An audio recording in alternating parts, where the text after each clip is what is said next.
respected principal, the esteemed guest, the head of the department, the teachers, students, and all who joined here, warm greetings to one and all. I welcome you all to this groundbreaking webinar on the gender fluidity in AI and panpsychism in poetry. On the World Poetry Day, we come together virtually to explore, understand, and exchange ideas and insights by delving into two profound concepts. And today is truly a remarkable day, made even more special with one of the famous poet, Mr. Dustin Pickering, as our distinguished resource person. Let me take this opportunity to welcome the esteemed principal of Catholicate College, Pathanamthitta, Dr. Sindhu George, to this webinar. Her visionary leadership has propelled our institution to new heights, enriching the lives of students and faculty alike. I feel privileged to welcome our distinguished chief guest, Mr. Dustin Pickering, to this webinar. Mr. Pickering is a poet and the founder of Transcend Zero Press, a poetry publishing company, and he is the winner of Rahim Karim World Prize for Poetry.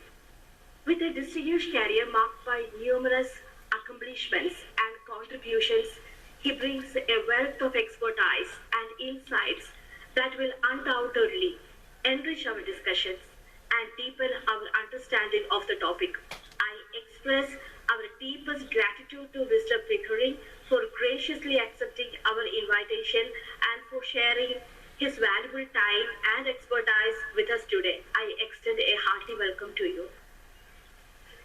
It's my pleasure to welcome the head of the Department of English, Dr. Asha Philippos. Her insights and guidance have been instrumental in shaping the direction of our department. I take this opportunity to welcome the faculty coordinators, assistant professors, Anu Francis and Alan Cherian, and express our appreciation for the ongoing commitment to the endeavor. And it's an honor to have such a dedicated group of teachers with us. I extend warm welcome to all of you. Last but not the least, I am thrilled to welcome all students joined here. Your presence surely reflects your eagerness to learn and engage with the topic. Without further ado, let us dive into the webinar and make most out of this enriching experience. Thank you. Thank you, ma'am. Now, with great pleasure, I invite our respected principal, Dr. Sindhu George, ma'am, for the presidential address. A warm good afternoon to one and all. Respected Dustin Pickering, respected Asha Philippos, head of the department, respected faculty members, and dear students. It is indeed a great privilege for me to attend this webinar, and I have to congratulate Dustin Pickering for his World Prize winning Rahim Karim World Prize for his poetry. So congratulations, sir, from Catholicate College, Pathanamthitta. Again, when I was just looking into the poetry, onto the topic, I understand it is a day of poetry, and I always enjoy poetry. I mean, it relaxes our mind also. So when I looked into, it was really a strange topic for me, because I am a physicist, where AI is very familiar to me, artificial intelligence, but then where this poetry has come in, that was a strange thing to me. Then as I went again to the topic, actually the pronunciation is also difficult for me. Panpsychism. How do you pronounce it? Panpsychism. Panpsychism. Okay. So when I just Googled through it, I found that the meaning was that you can find the unification of mind and brain, or whatever it is. I got a meaning like that. So I think you can find a mind in everything. Probably that is, if I'm wrong, you can just correct me. So probably and artificial intelligence also can be taken in that way. Actually, what we physicists think is that whatever you feed a computer, it talks the same. Anyway, on this poetry day, I wish the English department and at the same time Destin Pickering best wishes, and I'm happy to attend this webinar on behalf of Catholicate College, Pathanamthitta. So thank you all, thank you very much, and best wishes to all of you. Thank you. Thank you, ma'am. In this interconnected digital age, we have the incredible opportunity to come together, share insights, and collaborate on a global scale like never before. Today's webinar serves as a beacon of diversity, uniting us in a common pursuit of learning, growth, and innovation, especially when you get to know about new realms of poetry in this World Poetry Day. So, without any further ado, I invite our resource person, Mr. Destin Pickering, poet, founder of Transcendent Zero Press, winner of Rahim Karim World Prize for Poetry, to enlighten us with his worthy words through the session. Please, sir, the platform is all yours now. Thank you for this generous invitation and the kind words bestowed. My title of my presentation is The Contemporary Contemplative, the Direction of Contemporary Poetry, AI and Consciousness, Panpsychism in Poetry, and How Intuition Can Aid Independent Thought. And recently in Demagogue, an international magazine founded in Russia by Alexander Kebeshev, I stated concerning the future of art and literature. I believe the arts generally will move toward more formalism and an inquiry of consciousness and its possible origins. In this statement, I thought deliberately about my friend, the polymath Troy Camplin, who recently deceased. And some of his poetry published by my press, World Inkers Printing and Publishing. He is inspired by Nietzsche and the psychology of resentment and the development of gratitude within the human soul. I believe psychology is a radical quest for origins of the human mind. It is also an intuitive quest for human betterment. I differentiate between psychology and psychiatry. Psychology, in the words of William James, is the science of mental life, or the science of human nature. In understanding ourselves through the Socratic method, enlightened education extends the parable of oneness within the human self. Self, according to Jung, is the process of integrating consciousness and unconsciousness historically. The collective psyche is composed of various binaries and archetypes that pivot the historical approach. By this I mean that symbols emerge from the human mind, interrogate themselves, and finally present themselves as world events. Some may ask if psychology is not simply the individual mind. However, the collective psyche is part and parcel of a cosmic dimension that individuates itself. Consciousness presents an unfathomable mystery. How does a tool investigate itself? This is precisely what the human mind does. Aristotle defined divine thought as a thinking on thinking. This definition seems baffling at first. What could it mean? Is thought a quarrel with oneself, an introverted perplexity, a relation with the environment? What causes thought, and what sustains it? What is its infernal use if only a byproduct of entropy? Is the soul simply a leftover energy from chaotic processes? Perhaps trauma can teach us something about this. Yet consciousness is something much more sustained and deeper than this approach imagines. Alfred North Whitehead wrote, "Civilization advances by extending the number of important operations which we can perform without thinking." Should consciousness eliminate itself? Is that the goal? Consciousness, by integrating itself through processes, becomes deepened. I can ask a hammer its purpose. Do I know if a hammer thinks? We define it by its slavery to our hand as we bash the nail. It is nothing more than a tool seemingly with no life of its own. However, it is part of the life process.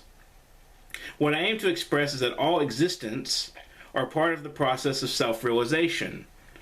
Intelligence is able to construct tools and solve problems. Intelligence enables the mind to direct itself and our actions. Is it merely a byproduct? Or does it actively participate in the daily life of the conscious? According to the author of Persuasion, The Art of Influence, Robert Cialdini, humans act in a way consistent with their self-image. This image becomes habitual. A certain cognitive dissonance must occur between the self-image and reality in order to shift patterns of behavior. Consciousness is certainly shapeable. Why else do we seek to influence one another so relentlessly? Cognitive dissonance occurs when the feelings and actions of a person are not aligned. Feelings and intuitions in the classical sense. Gut-level reactions to the world and our own instigations offer emotional guards to our self-image. This self-image, or archetype, is purely an ideal person. The ideal person must be a conscious person as well. Intuitions are not always correct, but they are effortless. My suggestion of the meaning of consciousness is that it is rooted in contradiction between the ideal self and the reality. Consciousness seeks resolution with the natural law, not conflict. Many of our contemporary conflicts could be taken as ideological quests for power. Is ideology a byproduct of historical processes? This is a difficult question. Did Zionism emerge from a vacuum? Did Trumpism emerge from a vacuum? Or did capitalism emerge from a vacuum? How do we decide if these ideologies aid us in pursuit of solutions or are merely a product of illusions granted by history? Who are the makers of history anyway? This is something only the living can decide. My purpose is not to make alliances between these ideologies, but to show that they are conscious efforts to attain goals. Many of you may not agree with the aims of these stated ideologies, and I suspect you have your own rationale. We create problems and we solve them, seemingly under a feedback loop of processes of which we aren't entirely in control. How could we be aware? The world is divided on the subject of Gaza and Israel, Trump and Biden, and capitalism and socialism. However, how much does our public consciousness enact to desire changes? Does casting our hats in the ring make a difference about who wins? Is change necessarily democratic, or is it by force that history is led? Common wisdom suggests that the victors write history. Those with the manpower, the killing machines, and the strategies to win are the ones who dispense our ideologies and write the books. Do you agree that this is ideal? Why or why not? What is your gut instinct telling you now? Nietzsche's theory of ressentiment suggests that the victors do not always win in terms of art, literature, and the struggle for being. Nietzsche goes as far as to tell us that the Bible was composed by the oppressed who suffered a resentment of their own. This gave rise to the Christian morality that defines the West, in his opinion, throughout the genealogy of morals. Art is created to sustain the self and can be seen as a tool for persuasion, yet its power is more seductive than forceful or arrogant. Language is graceful in poetry, and all art is a sustained kind of language. Analogy is poetry's power. Through analogy, two heterodox elements become one. They develop a likeness. We see through this power that things are not as disparate as we believe. Language and nation are synonymous. A nation is defined by its culture, and its language intimates its culture. Kavi Akbar states in an interview with Mission Quarterly Review that there are, quote-unquote, different modes of communication and even different variances within communication for any given language. For Akbar, English was a second language. His learning of it, he suggests, was akin to playfulness. Akbar further states that great poets, quote-unquote, show us that language is dangerous and that language has potency. Just because America isn't incarcerating poets per se doesn't mean that the thing that we're doing is inert. So what can one do with language that cannot be done with other tools? Does AI have the ability to initiate human actions or imitate human actions? Since I have defined consciousness as something alive within us, or in Wallace Stevens's phrase, which defines poetry, the voice that is within us, can humans create something capable of the spontaneous process of thought that develops action? Is the mind merely a mechanical device constructed through evolutionary processes? Are we ourselves simply computational thinkers? Or does thought play a role in our being within existence? Consciousness requires some experience of the world, and current AI models do not have the ability to experience the inputs given to them. Personally, I do not see anything outpacing us in the near future in terms of creativity. AI can write unique literature, but only from its source material. My own experience from my writing in art, and thus art, my own experiences form my writing in art, and thus art becomes alive within me. AI is not alive and currently does not have the ability to become conscious. We have yet to define the meaning of consciousness, but can understand its role to a limited degree. Neuroscientist Leon Mudrick discusses with MIT Technology Review that our brain not only processes events but allows us to experience them, and that, and quote, if we as a field will be able to use the theories that we have and the findings that we have in order to reach a good test for consciousness, it will probably be one of the most important contributions that we could give. A thorough study of consciousness might be the greatest challenge to science posed yet, considering our current world climate. According to Jana Levin, if the universe can compute with a given set of algorithms, then maybe it can do the same kind of thing we see in artificial intelligence, where you have self-learning systems that teach themselves new rules. And by rules in cosmology, we mean laws of physics. Jana Levin is professor of physics and astronomy at Barnard College at Columbia University. Stephen Wolfram writes, "It all starts from the idea that space, like matter, is made of discrete elements, and that the structure of space and everything in it is just defined by the network of relations between these elements that we might call atoms of space."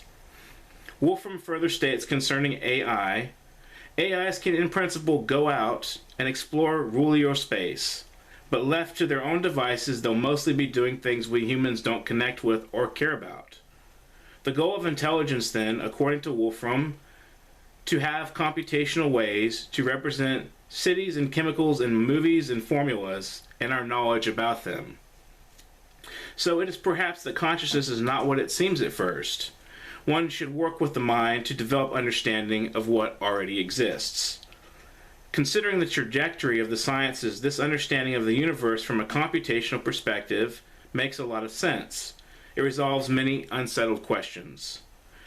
All that is possible exists at some point according to this model, but for the sake of survival, the universe's laws develop and shift.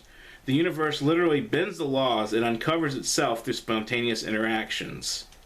From the simple develops the complex according to systems theory. However, for this to be the case, there must be a capacity for hierarchical order. As Jesus Christ states in Matthew 6:10, "Set the world right, do what is best, as above, so below." This ethical principle seems to correspond with the makings of the aimless, critical, ethical universe. Panpsychism is the theory that all of nature is to some extent conscious, but consciousness is defined as holistic, with the sum being greater than its parts. Hence what we often call God is an ultimate consciousness. Each part interconnects to develop a complex order. Could AI be the higher stream of the universal order and the thing that competes to overcome humans? There are several dangers facing the development of AI. One thing before I note them: neurologist Casey Dorman wrote a science fiction book called Ezekiel's Brain, in which he pursues what would happen if AI developed self-consciousness. In this novel, AI wipes out humanity because it is trained with an ethical code from human ideals that no one is able to follow. This reminds me of Lot in the Bible, who was informed if one person in Sodom is righteous, the city will be spared. This is stated in Ezekiel 16:63. AI becomes godlike, yet wars and conflicts ensue from the remnant bots created from AI. However, these androids lack emotion.